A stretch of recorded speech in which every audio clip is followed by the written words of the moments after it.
Hello and welcome to Swiftly Spoken, a fan-made Taylor Swift podcast in which we analyse her artistry, including her lyricism, music videos, and full album retrospectives. As always, we are your hosts Cameron and Lisa, and in this festive episode, we're going to be celebrating the holidays by discussing Christmas Tree Farm.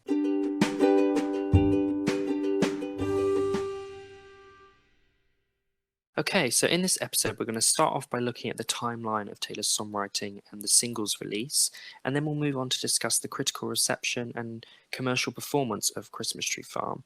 And then we'll move on to discuss its lyrics, and then analyse the music video, talk about some of the live performances, and finish off by talking about the recently released Old Timey version. To begin, in regards to the timeline of Taylor's songwriting and single release of Christmas Tree Farm, it was completely written, recorded, and released in under 6 days, which just goes to show how fast Taylor can craft a classic song. Taylor wrote it all by herself during Thanksgiving weekend and then recorded it on December the 1st, 2019, the Sunday before it was eventually released, with the English producer Jimmy Napes. It was recorded in London at London Lane Studios. The day after recording, a group of choral singers also provided the finishing touches to the song. It was then announced by Taylor on Good Morning America on December the 5th and released midnight the next day. Along with the song, Taylor also released a music video to go with it that was made from home videos. Later on in December, on December the 23rd, Taylor also released on Instagram and YouTube some behind-the-scenes videos of her during the writing process, recording and producing, and eventually releasing the song. Finally, regarding its release, an interesting fact is the single cover art. It was a photo of Taylor as a child with her family dog taken on the Christmas Tree Farm in Pennsylvania. So, as we said, this was released and written and recorded all in under 6 days.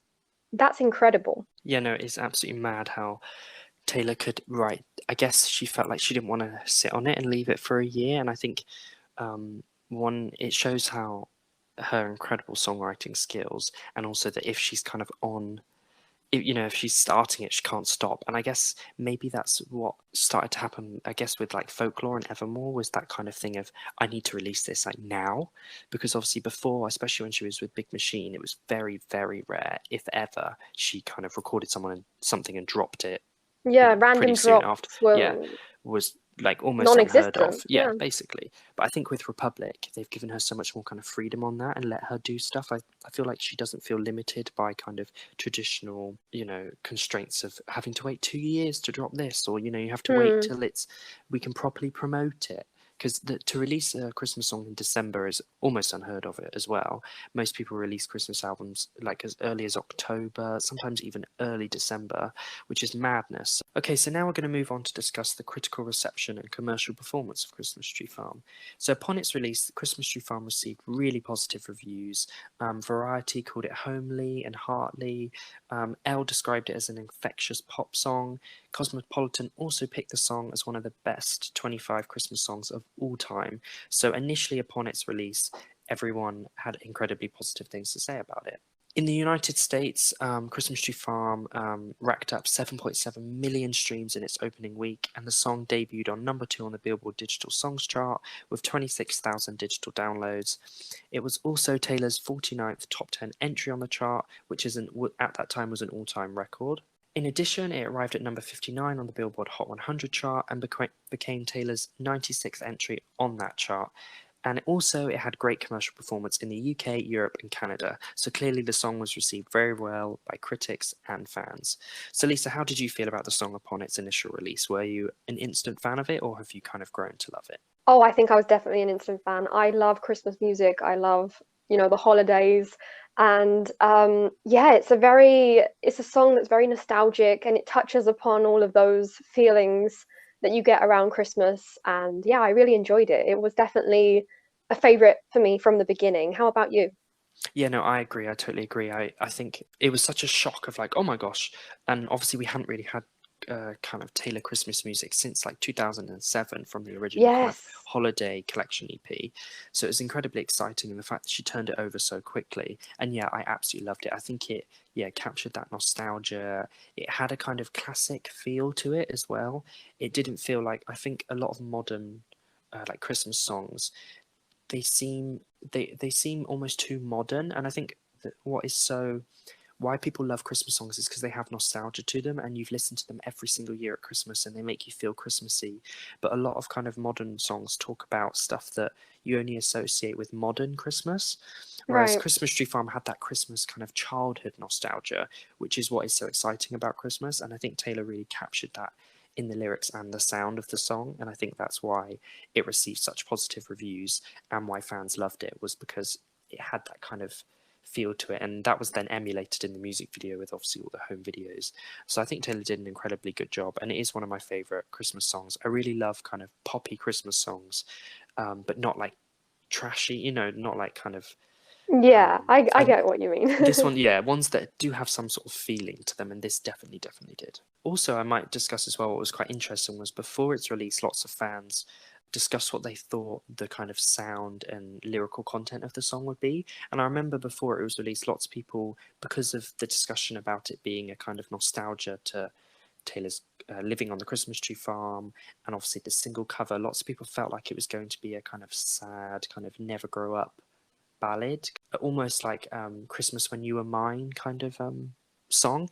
And it's interesting how different it was, because I kind of went in with the headspace of thinking that it was going to be quite acoustic and country kind of Christmas sound, and then was obviously incredibly surprised and happy that it was kind of more pop and upbeat and nostalgic. And how did you feel about that? Yeah, I guess I hadn't seen that people were thinking it was going to be more of a slower kind of ballad thing, but it is kind of deceiving at the beginning when you get that like slow music at the start and the first little verse, an intro to the song, and also in the music video when you get this black and white video of Taylor driving in the car, and then it kind of switches it up. So I do prefer that it was more of a joyous, nostalgic song than a more of a sad kind of ballad. Though Christmas obviously has that kind of double face to it. Yeah, no, I agree. There is that kind of divide, isn't there, with Christmas music of either like a sad nostalgia or a kind of happy nostalgia.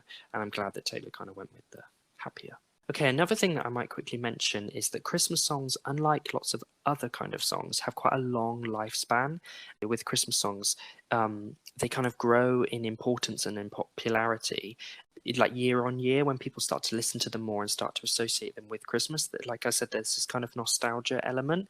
So All I Want for Christmas Is You is a perfect example of this, where upon each year, upon its kind of release, it's just got bigger and bigger and bigger, and it finally peaked at #1 on the Billboard in 2019. And I think it's interesting that this happens with Christmas songs, is that they become such a kind of integral part of Christmas, but slowly and slowly upon year. And I'm intrigued to see whether this will happen with Christmas Tree Farm. And I personally do feel like this will be the case. I think it has that kind of All I Want for Christmas Is You kind of feel to it. And upon its initial release, it was met with widespread kind of praise. And I think that slowly it will start to become one of those kind of traditional Christmas hits. How do you feel about that? Christmas songs are really interesting because they do have this longevity that other songs don't. So with normal releases, you get that moment in time and then they're kind of not brought back maybe at tour and things like that. But for Christmas songs, they have this specific time of year that they will always be brought back. And it's curious to think of the songs that we enjoy the most at Christmas and how most of them are all songs that were released about 20, 30 years ago, 80s, 90s music is very prolific at Christmas time. And I don't know about you, but some of my favorite Christmas songs are from that period. And as you said, All I Want for Christmas Is You is a crazy example because it was originally released in 1994 and it is still so popular to this day. Like Mariah Carey literally rules Christmas time because of that song. Yeah, exactly. Yeah, and I do agree. Some of my favorite kind of Christmas songs are from the 80s and 90s. Obviously, before I was even born, but because they have had this kind of nostalgia where they've just been played every year and they have this kind of feeling of Christmas, people get so kind of latched onto these songs and they just become an integral part of Christmas and are brought out every single year. Michael Bublé is obviously a perfect example. He's kind of the king Yes, of the Christmas, king of Christmas.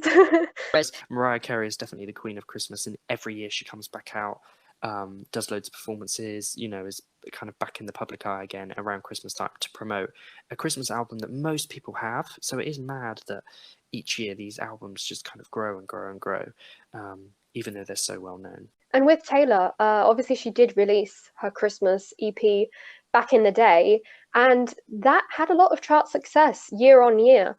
And I think with Christmas Tree Farm, it could follow in the footsteps because, as we've seen, it's been re-released, as we'll discuss, every year. And really, it's only with time that we can tell that if this song is going to stick or not, and its true potential to become, a proper Christmas hit that is brought back year after year. Yeah, no, I think that is interesting, and especially with the kind of original album, the original kind of holiday collection, which isn't really promoted much by Taylor or ever really mentioned by Taylor. The fact that that still has kind of longevity just shows that I think that Christmas Tree Farm will definitely have even more so than that album.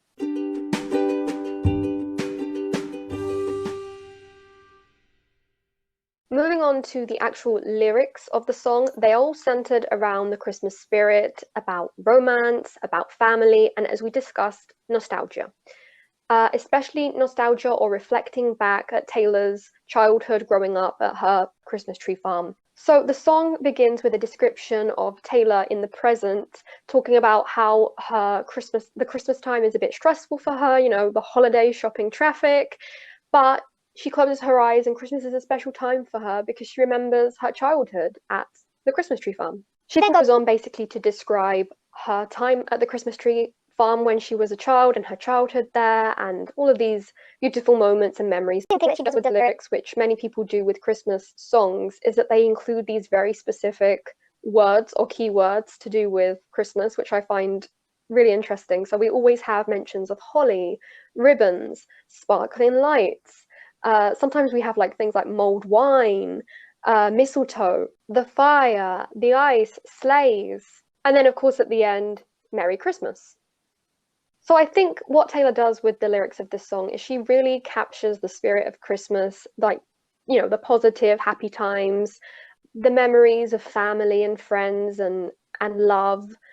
And it really is a magical song because of that. Mistakes are forgiven, everything is icy and blue, I think is really sweet.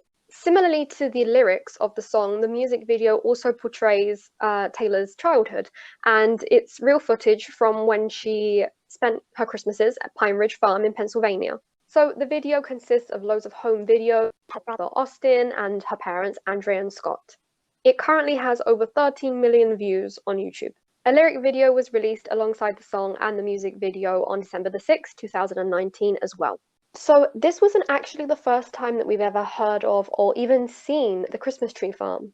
Because back in the Reputation era, Taylor actually returned to the Christmas tree farm and she took a few photos. She was with some of her friends and she has mentioned it previously in the past, but this is one of the most recent times that we saw her there. Also, a funny little story about Taylor and the Christmas tree farm that she mentioned as she was promoting this song in her Capitol interview before she performed for their Christmas ball. She mentioned that it was actually her job to pick off the praying mantis eggs from the Christmas trees and take them into the forest to rehome them. Also, I'm sure I remember reading back in the day in one of these unofficial Taylor Swift biographies that it said that she one morning forgot to go up and take off the praying mantis eggs, and then someone bought one of the trees, and then they had like an infestation of praying mantises. So yeah, it's quite funny that was her first job, and it was actually quite a big responsibility, I guess, because yeah, you would definitely not want to be, set up your Christmas tree, put all the baubles and decorations on it, and then find that your house is infested with bugs. Oh my So God. it was quite important, I guess, quite an important job. But yeah, that was actually Taylor's first ever job. Yeah, and it was an integral part of her life at the Christmas tree farm. And I'm glad that she didn't include a lyric about it, though. It maybe wouldn't be so festive. Yeah, no, I don't think, praying mantises, I don't think praying mantises are associated with Christmas. I think sticking to ice and snow and mulled wine is a good idea. Yeah. So finally, we have got a recent mention of Christmas Tree Farm in I Bet You Think About Me, where she describes her life growing up on the farm. So the first time that Taylor ever performed the song was on December 8th, 2019, and it was part of her set list for the 2019 Jingle Bell Ball in London. For this performance, Taylor wore a white snowy outfit, and then when she performed Christmas Tree Farm, she put on a Santa hat. And an interesting fact about this performance is Taylor actually got one of the lyrics wrong. So rather than saying run inside out from the snow, Taylor said run inside out from the cold. And I guess we can excuse her for this because the song was released literally 2 days before and was written about 8 days before. So the fact that she was performing a That's song crazy. that she had barely written a week ago is absolutely insane. So she can definitely be excused for getting a slight lyric change. So Taylor also performed the song on December 13th, her birthday, and she performed it at the iHeartRadio's Jingle Bell Ball in New York City. The performance was then recorded and released digitally on December 19th, 2020. So this was the second and last time that Taylor's ever performed the song. And do you think that we're going to get another performance this year? What are you thinking? Because Taylor's obviously performed the songs in 2019, but we've never heard it since. Do you think maybe we'll get some sort of performance this year? I think for this year, it's too late now, unfortunately. I mean, we got the Old Timey version that we'll talk about in a minute, but I don't think we're going to get a performance, sadly. Maybe next year, as I do have some theories, but we'll speak about that in a minute. But yeah, I think it's a bit too late for this year. What about you? Yeah, no, I do agree. I do think that these, unfortunately, are our only two live performances, but I'm so glad that we have both of them. I just think when Taylor's performing them, she just looks like she's having so much fun. And I think that's Yes, what's so great about this song is that it is so much fun. And it was cool that it was on a set list. It just blows my mind that it was written literally 8 days before the first performance of it. It's just absolutely madness that you could turn around a song that quickly and then be performing it and have a crowd singing it back at you. So I right, just because think the it's crowd, I'm not sure about so much the December the 8th crowd, but for sure the December the 19th, sorry, the December the 13th crowd, they were all singing it back to her like yeah, with no problems, you know? So exactly, yeah. just in that short time for it to have been written, recorded, released, performed, and then everyone knew it. It's crazy. It is madness, and I do love that Taylor put on the Christmas hat to perform the Yes. song, and her outfit for the first performance had massive Christmas vibes with the kind of white snow outfit, and then obviously her birthday outfit wasn't so Christmassy, but adding the hat just made it so much more festive. Now we are going to discuss the different versions of Christmas Tree Farm and the most recent version, the Old Timey version. So, firstly, to clarify, this new version released this year is not a re recording of the song. This song she released originally with Republic Records, so she has her masters to it. It is owned by Taylor. The version that came out, the Old Timey version, is just a remix, much like Bad Blood and the Bad Blood featuring Kendrick Lamar remix. So technically, if we look back through the years, this song has been released every year since its original release. So the original release was back on the 6th of December 2019. Then in 2020, on the 27th of November, the picture disc vinyl was released. And then a couple of weeks later, on the 19th of December 2020, we got the live at the 2019 iHeartRadio Jingle Ball performance audio, which became available on streaming and as a digital download. Finally, this year on the 22nd of November 2021, we got the most recent version, the Old Timey version, which was also a digital download and streaming, both exclusively only on Amazon Music. So this version was announced on Good Morning America by Taylor on the 22nd of November and then was dropped on that day as well. It is much more of a laid back version and it features a complete classical orchestra that were recorded at Abbey Road Studios in London. So, how do you feel about this version? Do you enjoy it more to the original? Is it a bit too laid back for you? How are you feeling? I do really like this version. I generally really like the kind of start of it, and I like that Taylor's done it. It has a more kind of classical, kind of Frank Sinatra kind of Christmas feel to it. Personally, I still prefer the original. I think there was nothing wrong with the original. I think for me, I love those kind of poppy Christmas songs that are fun and kind of energetic. But I do think that it's quite nice to have a relaxed version if the old timey version does feel like you've got a fire on and you're kind of sat by a Yule log and you're cozy and warm, whereas the kind of Christmas Tree Farm original version is kind of more fun. You know, you're at a kind of Christmas party or you're unwrapping Right. presents. You know, like I think it's quite nice to have the two versions for two The very two different, moods. yeah, two moods of Christmas. But personally, I do still prefer the original. But that doesn't discredit the Old Timey. I do really like that version. I'm glad we've got it. And it's Hmm. interesting that Taylor decided to do it and then release it exclusively to Amazon, which she's never really done before. Normally we have Spotify exclusives, so it's interesting that she's kind of decided to release something exclusively on Amazon. Right, yeah, that was very interesting. And I have read, I'm not sure how much truth there is in this statement. I'm sure if any of you guys know, you will let us know. But I believe that with Amazon exclusives, they have 1 year of exclusivity to them, and then the version, or the song can be released and promoted on other platforms. So this would mean that technically this version will be exclusive to Amazon for a year, and then it kind of will be released once more to all platforms perhaps next year at Christmas. So this would kind of guarantee its next year revival, if you will. Yeah, no, I agree because Cozy Little Christmas by Katy Perry was released originally exclusively on Amazon Music, and then a year later it was released kind of everywhere and given a proper kind of music video. And Okay. And also, Russ and Kelly's cover of All Too Well was exclusively released on Amazon Music as well, and that was the only place that you could listen to it or download it. However, it was then later released on his EP Dirt Emo Volume 1, which was then released everywhere, so you could listen to it everywhere. So it is interesting how, yeah, these Amazon exclusives are kind of held for a year by Amazon and then let off onto all sorts of different streaming and buying services. So yeah, I think that it will kind of be released out of the Amazon cage, I think, next year, hopefully, a bit like with Cozy Little Christmas by Katy Perry, and will be available hopefully on Apple and Spotify.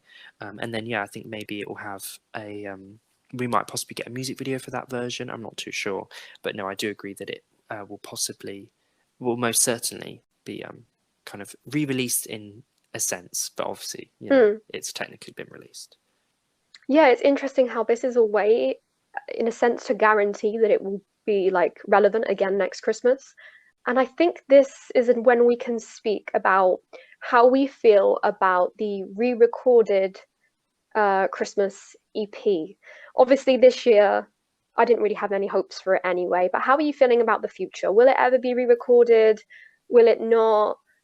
How are we feeling about the Christmas EP? Well, the thing is, I think with a lot of people in the fandom, not certain people obviously do, but I think a lot of people don't have much kind of. There's not as much need for it to be re-recorded because Taylor's vocals sound quite childlike, and they're very very different to how they were.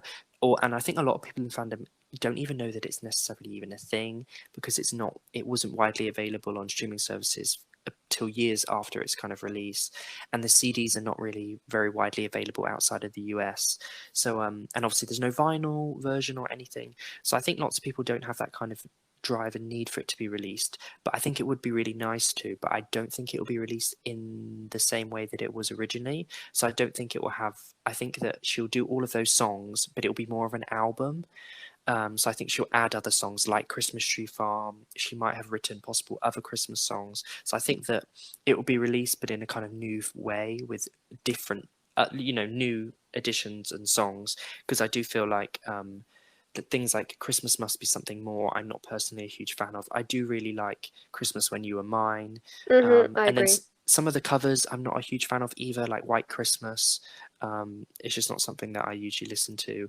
And Last Christmas, I just prefer the Wham version, but Taylor still does a really good job of it. So I think that with her enhanced vocals, I think that it will maybe be a bit of a case of like Girl at Home, where the songs will sound very different because there isn't this kind of obsession with how Attachment. there's not Hmm. an attachment with how they sounded originally. So I think that is, if I was to guess how it would kind of be released, I think that it would be released as a proper album with additional either Taylor original tracks or just additional Christmas kind of classic tracks, as well as Christmas Tree Farm added onto the track list. And the original Holiday Collection versions will sound very different, and have a different kind of production, might be sung differently, kind of like Girl at Home, kind of esque of changing it up. That's my personal opinion. What do you think? Yeah, that's very interesting, actually. So, as you said, not many people tend to remember the holiday collection. So it was originally titled "Sounds of the Season: The Taylor Swift Holiday Collection" and released back in 2007. So it's very old, but Yeah. it has basically two Taylor original songs on it, and the rest of them are covers, as you mentioned. So, like you said, I think that the collection could have its moment. I don't think it will be next year. For me, I feel it could be the year after. And I think that I really like the idea that you proposed, like kind of mixing it up, maybe adding a couple of new songs, obviously giving Christmas Tree Farm another boost and another moment to shine.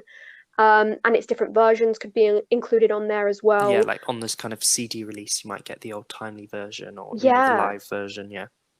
yeah, and then maybe one Christmas in the future we might get kind of like this more Christmassy era from Taylor because she does really love the holiday time, and it's strange that we haven't got anything from her since 2007. Yeah, I think it is interesting. Yeah, someone that literally, well, grew up on a Christmas tree farm and that loves Christmas, hasn't done more Christmassy stuff. And to release a kind of Christmas album not long after your debut album is quite unusual. Normally people that Hmm. kind of release Christmas albums have already kind of made it kind of more solid kind of footing in the music industry because Christmas albums are kind of often met with kind of mixed reactions and reviews, because sometimes it's just like hearing the same old songs again, but they're not as good as the originals, or maybe the kind of artist's original tracks, aren't as standout.